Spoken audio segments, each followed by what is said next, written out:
Yo, what is up, Roman Reviews here. Welcome back to the YouTube channel. It is really good to see you guys. This week's vlog, we are talking about how to plan better and film better. So before we get into it, roll the intro, and I'll see you soon.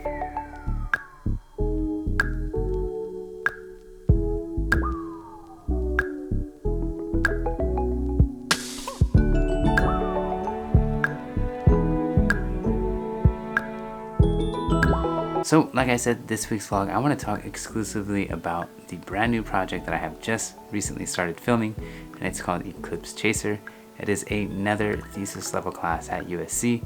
As most of you know, I'm in my last semester at USC, and we have started production already on this amazing project where I get to work with my incredible friend and so many other talented friends as well. But Jimena is the director for this project, and it's called Eclipse Chaser.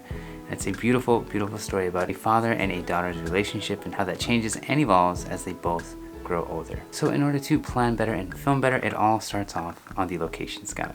This is my first time here in Palmdale, which is actually where we're filming, and that's the location and the building where a few big scenes take place. So the objective of a location scout is for you and the team to go in and scout the location. It's kind of implied in the name, but really you're just checking out the scene and you're looking at the area.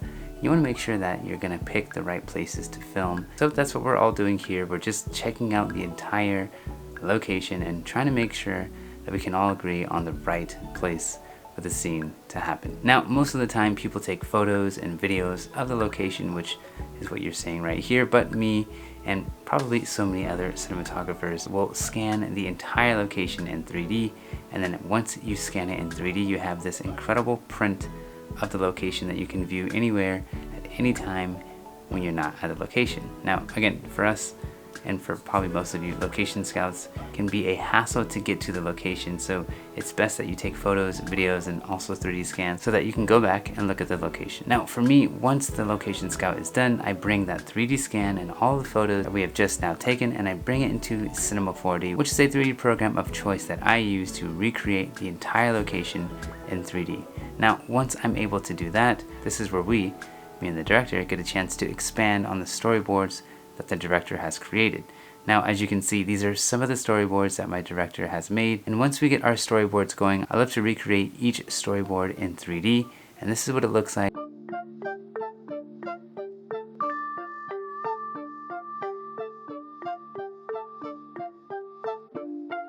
And the reason why I enjoy doing that is that I get a chance to light the entire scene like I would in real life, but in 3D. This gives me a much better opportunity to understand the layout of the location, and also gives me a chance to play with what kind of lights that I want to use and where I want to place them. So once we get some high quality renders from my 3D program, I hand these over to my director. We agree on them or we disagree on them, and we make the adjustments that are needed. But again, this is a wonderful opportunity to see the entire scene played out in 3D before we actually step foot back on location, which again, it's sometimes really difficult to go back to that location. So doing this in 3D makes life so much easier, so much faster, and the communication that I can give to my director about where the light should go, what kind of lighting I'm seeing, and also what kind of lighting they are seeing, the communication just flows so much better when you have something in 3D that's tangible, that you can move around the lights, and you can move your 3D characters within the space. So that was pre-production. That was the chance where you as the cinematographer and the director and the AD can all plan out everything that you want to achieve in a shooting day.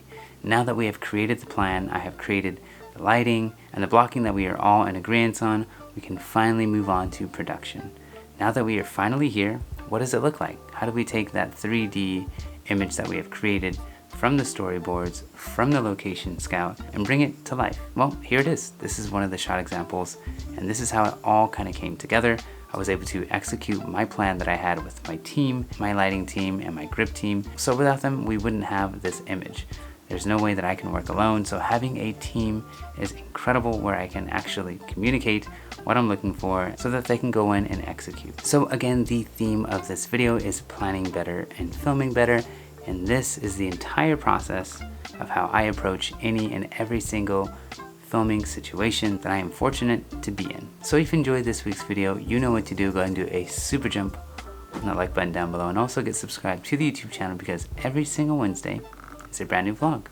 I hope that you learned something and that you're able to take some of these techniques that I use and apply them to your pre-production and production process. And if you have any better ideas or approaches to pre-production or even production, drop them down in the comment below, share them with me and also with the world, because we're all trying to be better filmmakers at the end of the day. And if you're not a filmmaker, hopefully you learned something as well. Maybe you took away some of the processes that I use and maybe you can apply them into your world or whatever it is that you do.